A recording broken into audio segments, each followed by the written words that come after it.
apa kabarnya sekarang? Nah, kemarin kita kan ngebahas tentang bahagia itu sederhana.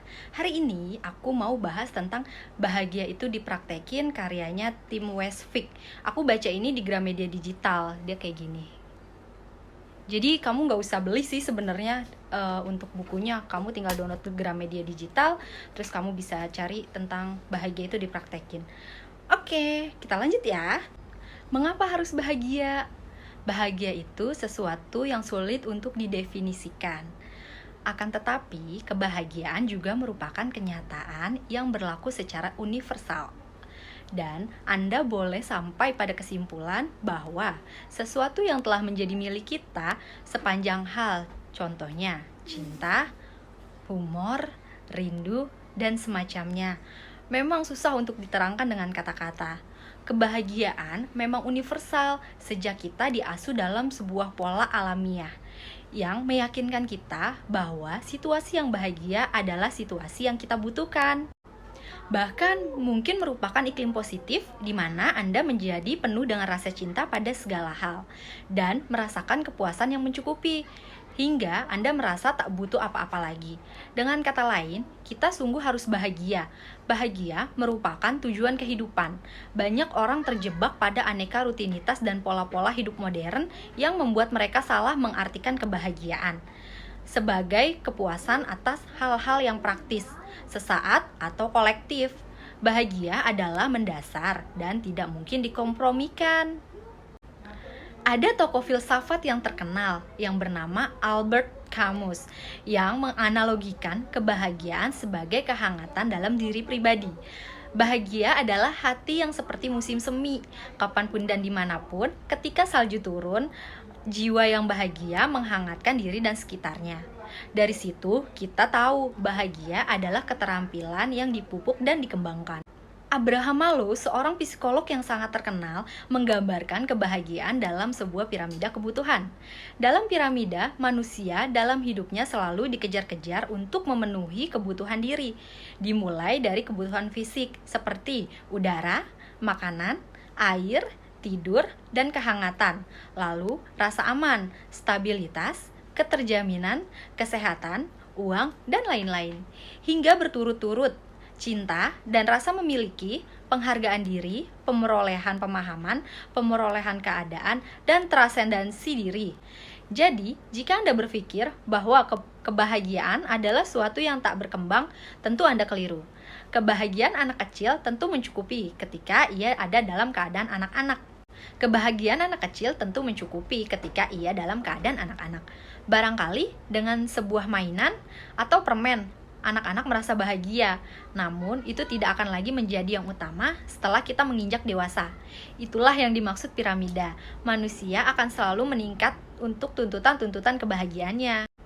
Lalu, bagaimana prinsip dasar kebahagiaan menurut Epictetus? Hampir sama dengan yang dikatakan oleh Camus.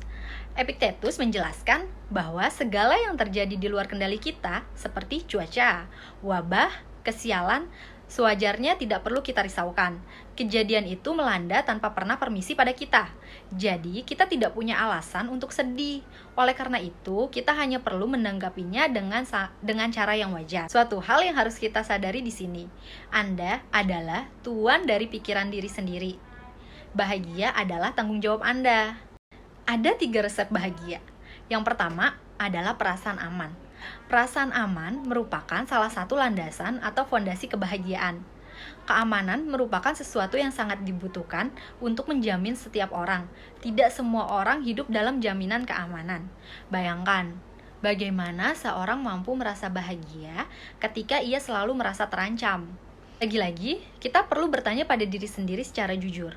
Sebab bisa jadi, meskipun secara objektif tidak terdapat ancaman apapun, Anda bisa merasa tidak aman. Mungkin Anda merasa dikejar sesuatu yang begitu menggelisahkan Anda atau semacamnya. Ada yang memasang tembok tinggi karena merasa tidak aman. Tentu saja tembok itu teramat tinggi, sehingga bahkan kebahagiaan pun tidak bisa untuk melompatinya. Yang kedua, berhentilah menaruh ukuran kepuasan pada sesuatu di luar Anda. Standar kepuasan memang selalu bertambah dan berubah dari zaman ke zaman. Bahkan, ketika Anda telah meraih sesuatu, selalu ada godaan untuk merasa kurang dan mengejar yang lebih, terutama bila Anda melihat orang lain. Media telah membuat kita menggila apapun yang ditawarkan, terutama lewat iklan. Ini juga membuat kita mudah merasa ingin lagi dan lagi. Apakah Anda cukup sadar akan apa yang saat ini Anda butuhkan? Ingat, bukan yang Anda inginkan, melainkan apa yang Anda butuhkan. Kedua hal tersebut sangat berbeda ya. Dan yang ketiga, kebahagiaan adalah kesunyian atau ketenangan. Kebahagiaan tidak akan mendapati Anda dalam kegaduhan. Sebaliknya, Anda perlu menikmati kesunyian untuk mampu menimbang diri Anda saat ini. Pada prinsipnya, Anda memerlukan tempat yang membuat Anda bisa mendengar diri Anda berpikir, jauh dari segala gangguan. Biasanya, setiap orang membutuhkan 20 menit setiap harinya untuk merenung dan menikmati kesunyian. Orang yang bahagia memiliki cara pandang yang optimis. Ketika melihat gelas yang terisi separuh air, ia akan cenderung melihatnya setengah penuh, bukan setengah kosong.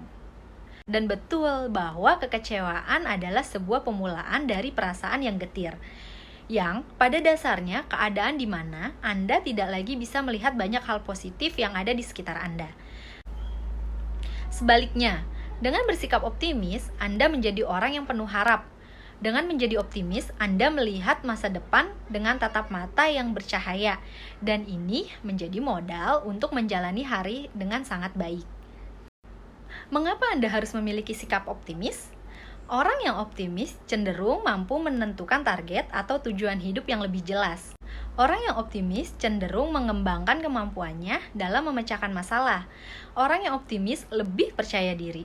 Kebahagiaan berpusat pada kekuatan Anda dalam mengaktualisasikan diri. Oleh karena itu, semakin Anda mampu mengusahakan penuh kebutuhan diri, semakin Anda bahagia. Jika Anda menginginkan kebahagiaan dan menginginkan lebih awet muda, maka Anda perlu memilih untuk berpikir tentang hal-hal yang membahagiakan. Bukan itu saja, Anda perlu mengambil sudut pandang yang membahagiakan pula.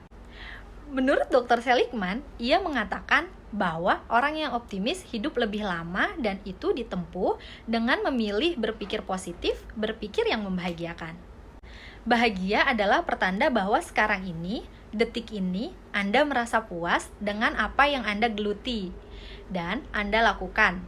Bayangkan, hampir 80% hari kita curahkan untuk pekerjaan kita.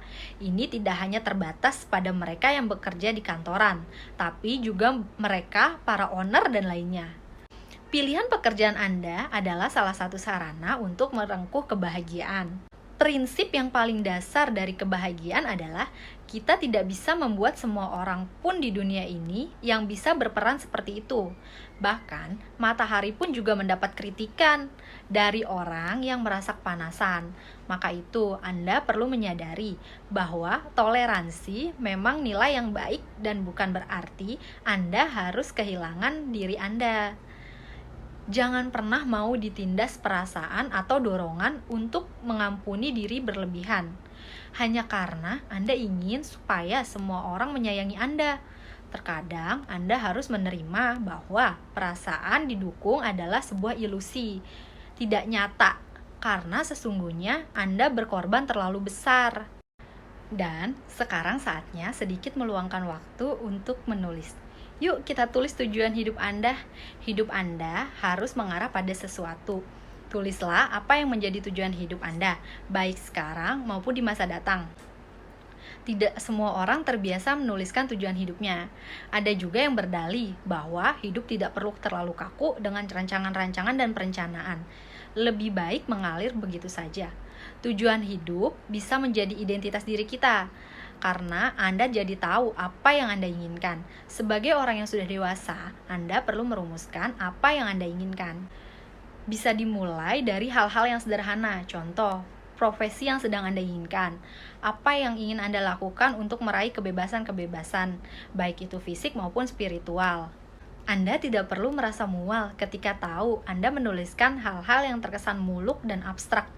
Ketika berbicara tentang idealisme, memang hal ini akan terjadi. Tulis aja dan sadarilah sepenuhnya bahwa hal-hal yang terkesan muluk bisa Anda capai, dan ketika itu tercapai, kebahagiaan yang Anda rasakan pun tidak akan main-main. Selamat menulis, selamat berbahagia, selamat menjadi Anda yang baru. Terima kasih sudah bahagia bersamaku.